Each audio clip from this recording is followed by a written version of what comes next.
Okay, so I know this trend came from TikTok, or this name, but I kind of feel like quiet quitting as a phenomenon is managers just being mad that people are just doing the job they're paid to do. So what is quiet quitting? This has become like a big thing on TikTok, and you see it maybe even on Instagram. It's more so on TikTok, but it's basically people saying that they are going to be kind of doing like the bare minimum of what's needed for their job and not going above and setting boundaries, just doing what they need to do to keep their job and not making their job their entire life, which to me sounds healthy, because in our hustle culture, especially here in the West, like work is life, right? And people have made work kind of the priority above all things, above family, friendship, relationships, all of that. And I feel like this generation in general, and I don't mean just Gen Z, I just mean like people working right now in this day and age, are kind of over it, right? Because you're not really seeing the benefits of working that way and living that way, right?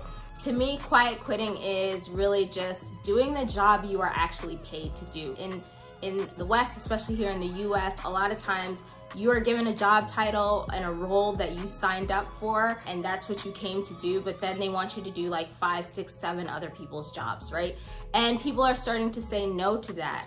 People are starting to say that's unreasonable, and I'm not doing that, especially if you're not paying me to do those additional roles. Same thing with logging off at the time that you're supposed to log off and not accepting additional inquiries, emails, phone calls, all of that after your normal working hours, especially if you're not getting paid overtime. I remember I had a job where my boss would call me at 7, 8 p.m. at night and really expect me to answer and be like in a tizzy when I didn't. Meanwhile, the job didn't pay like extraordinarily. It was not a high-powered income job, and my work hours were from 9 to 5. So I would, initially when I first started, I was taking all those phone calls, but then I said, hey, I have a life, I have a family, and this is outside of it, especially because we were in interior design. Like nothing was, a real fire. Like no one's gonna die if I didn't answer that phone call. And of course, if it was really something that was literally like, oh, it's due tomorrow, sure. But even that means you need better time management. This is what people are starting to push back against. I think the last 2 years has showed us that you don't need to have your life revolving constantly around work. So this comes down to truly setting boundaries for your work hours, setting boundaries for the time that you are actually supposed to be doing your job, right? There's nothing wrong with doing the job that you are actually paid to do. But, if your work hours end at like 5 or 6 o'clock, and unless like something is really going on, like it is okay for you to leave. I remember I used to work a job where our work hours ended at 5:30, and I literally would just sit at my desk and not leave because no one else was leaving, even though I really didn't have any more work to do for the day. I would sit there for like another 20, 30 minutes because I didn't want to be the first one to go, and because like it was part of the culture just to be there all the time, right?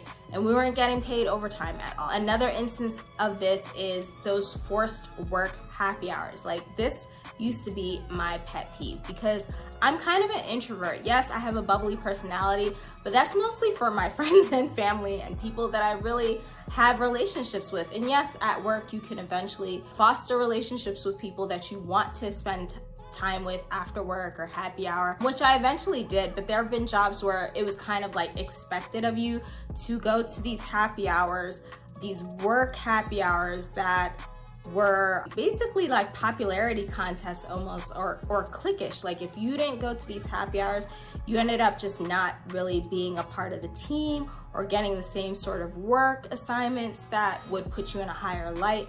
And I dreaded them because I just wanted to go home. This is especially when I lived in big cities and like traffic, and I was just like, I just want to go home. I don't want to be, this is extended work for me. Like, I don't want to be hanging out with you people. Nothing wrong with those people. They weren't my actual friends. They weren't my actual family. And I had friends and family that I wanted to spend time with, not an additional 2 to 3 hours of basically extended work. So I love the quiet quitting movement.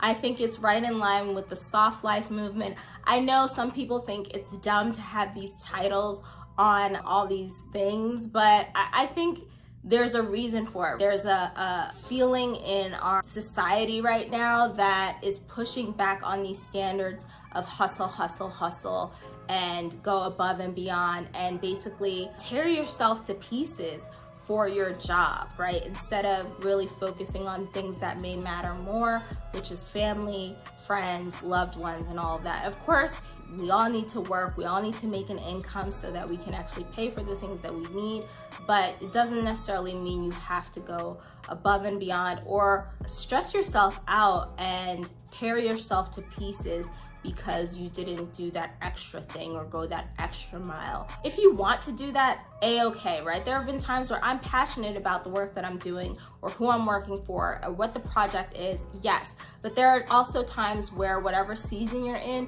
means that you need to just do your job and go home, and that is okay. And that's why I do like these terms that people use, like quiet quitting or soft life, because it's speaking to what people are actually feeling and what people actually need. So that is just my little tidbit today. If you are interested in learning how to maybe create a side hustle, or I won't even say side hustle, right? Because we're trying to get away from that hustle culture. But if you want to create something that is outside of your job, your 9 to 5, that can be a source of income for you, I teach people how to start their own online course based on your own passions, skills, knowledge, and something that you want to share with the world and teach other people, something that people are actually interested in and want and need. I teach you how to create a course that you can then turn into a passive income product for you, and hopefully, if you want to, eventually leave that 9 to 5. I do have a free class on how to create your own online course in just 30 days. So click the link below. I will have that in the description. And hopefully you can quiet quit and work on your, I won't say side hustle, but your online business and online course. And that can bring you a source of joy, additional income, so you have less stress and you don't feel like you have to go all out all the time and hustle yourself to death at work. All right, so click the link below, and please do like, share, comment, and subscribe if you enjoyed this video.